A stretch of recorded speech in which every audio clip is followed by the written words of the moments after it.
अस्सलाम वालेकुम नाज़रीन से गुजारिश है कि वो मुकम्मल वीडियो लाजमी देखें। 3-4 माह बाद वो मुसलमान जिनके हाथ रस्सियों से बंधे हुए थे उसे ताने दे रहे थे। वो अच्छे तरीके से इंतकाम लेने वाला आदमी नहीं था। वो वहां से खिसक कर आया और अहले कुरैश के हजूम में गुम हो गया। उसे इस कबीले का एक आदमी मिल गया जो इन दो मुसलमानों को पकड़ कर लाया था। किसी भी तारीख में इस कबीले का नाम नहीं मिलता। मौरखों ने इब्न हिशाम के हवाले से इसे एक जंगजू कबीला लिखा है जो कुरैश का इत्तेहादी था। खालिद ने इस जंगजू कबीले के इस आदमी से पूछा कि इन दो मुसलमानों को किस तरह पकड़ा गया है। खुदा की कसम, उस आदमी ने कहा, कहो तो हम इन मुसलमानों के रसूल सल्लल्लाहु अलैहि वसल्लम को पकड़ लाएं और नीलामी के चबूतरे पर खड़ा कर दें। तुम जो काम नहीं कर सकते उसकी कसम न खाओ। खालिद ने कहा, मुझे बताओ कि इन दो को कहाँ से पकड़ा गया है। ये 6 थे, इस शख्स ने जवाब दिया।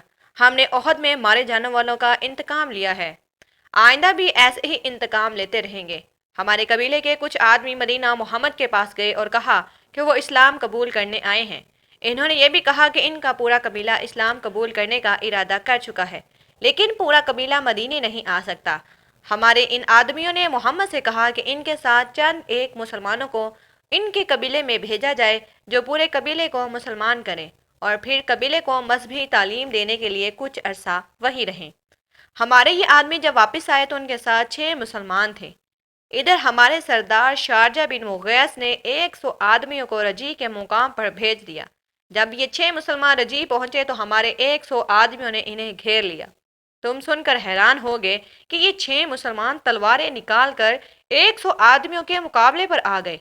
हमने 3 को मार डाला और 3 को पकड़ लिया, इनके हाथ रस्सियों से बांध दिए। शारजा बिन मुगैस ने हुक्म दिया था कि मदीने से कुछ मुसलमान तुम्हारे धोखे में आकर तुम्हारे साथ आ गए तो इनमें से 2-3 को मक्का ले जाना और इंतकाम लेने वालों के हाथों फरोख्त कर देना।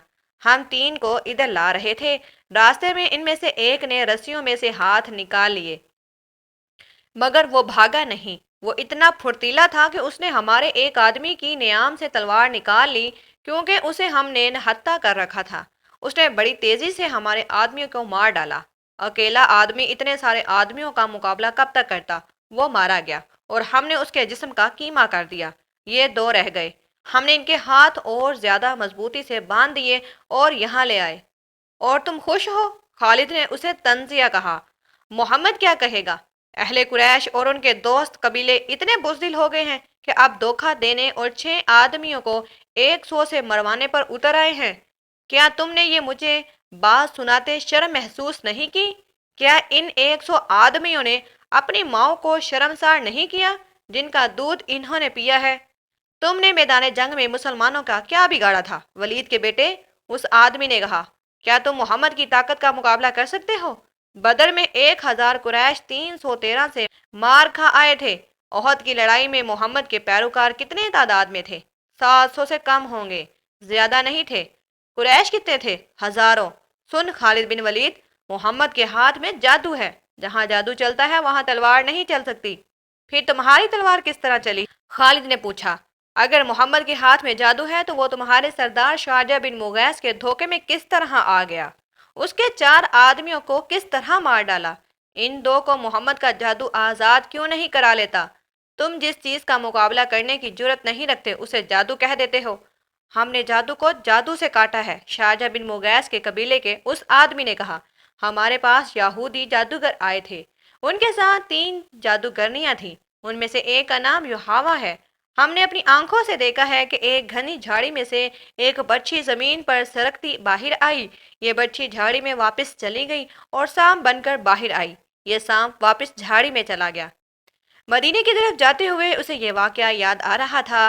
वो उसे याद नहीं करना चाहता था, लेकिन जहरीली भीड़ों की तरह ये याद उसके ऊपर बिन बनाती रही। उसे युहावा याद आई। वो जादूगरनी थी या नहीं, उसके हुस्न में, जिस्म की साख्त, मुस्कुराहट और बोलने के अंदाज में जादू था। उसने शारजा बिन मुगैस के उस आदमी के मुंह से युहावा का नाम सुना तो वो चौंका। मार्का ओहद के बाद जब अहले कुरैश की फौज मक्का वापस आई थी तो मक्का के यहूदी ऐसे अंदाज से अबू सुफियान, खालिद और अकरमा के पास आए थे जैसे ओहद में यहूदियों को शिकस्त हुई हो। यहूदियों के सरदार ने अबू सुफियान से कहा था कि मुसलमानों को शिकस्त नहीं हुई और लड़ाई हार जीत के बगैर ख़त्म हो गई है। تو یہ قریش کی شکست ہے، یہ یہودیوں کی ناکامی ہے۔ یہودیوں نے اہل قریش کے ساتھ اس طرح ہمدردی کا اظہار کیا تھا جیسے وہ اہل قریش کی ناکامی پر غم سے مرے جا رہے ہوں۔ انہی دنوں خالد نے پہلی بار یوحوا کو دیکھا تھا۔ وہ اپنے گھوڑے کی ٹہلائی کے لیے آبادی سے باہر نکل گیا تھا۔ جب وہ واپس آ رہا تھا تو راستے میں اسے یوحوا مل گئی تھی۔ یوحوا کی مسکراہٹ نے اسے روک لیا۔ میں تسلیم نہیں کر سکتی کہ ولید کا بیٹا جنگ سے ناکام لوٹ آیا ہے، یوحوا نے کہا، اور خالد کے گھوڑے کی گردن پر ہاتھ پھیرنے لگی اور بولی، مجھے اس گھوڑے سے پیار ہے جو مسلمانوں کے خلاف لڑنے گیا تھا۔ خالد یوں گھوڑے سے اتر آیا جیسے یوحوا کے جادو نے اسے گھوڑے سے زمین پر کھڑا کر دیا ہو۔ اس سے بڑی ناکامی اور کیا ہوگی کہ تم مسلمانوں کو شکست نہیں دے سکے، یوحوا نے کہا۔ تمہاری شکست ہماری شکست ہے۔ اب ہم تمہارا ساتھ دیں گے لیکن تمہارے ساتھ ہوتے ہوئے بھی تم ہمیں اپنے ساتھ نہیں دیکھ سکو گے۔ خالد نے یوں محسوس کیا جیسے اس کی زبان بند ہو گئی ہو۔ تلواروں، برچھیوں اور تیروں کی بوچھاڑ کا مقابلہ کرنے والا خالد یوحوا کی مسکراہٹ کا مقابلہ نہ کر سکا۔ اگر یہودی ہمارے ساتھ نہیں ہوں گے تو ہمارے کس کام آ سکیں گے؟ خالد نے پوچھا۔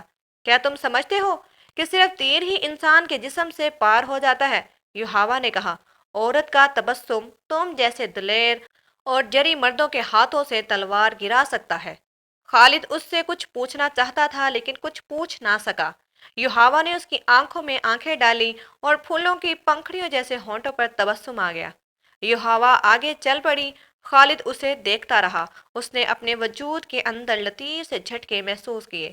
اس کے گھوڑے نے کھڑ مارا تو خالد اپنے آپ میں آ گیا۔ وہ بڑی تیزی سے گھوڑے پر سوار ہوا اور چل پڑا۔ کچھ دور آ کر اس نے پیچھے دیکھا۔ یوحوا رک کر اسے دیکھ رہی تھی۔ یوحوا نے اپنے ہاتھ ذرا اوپر کر کے ہلا دیے۔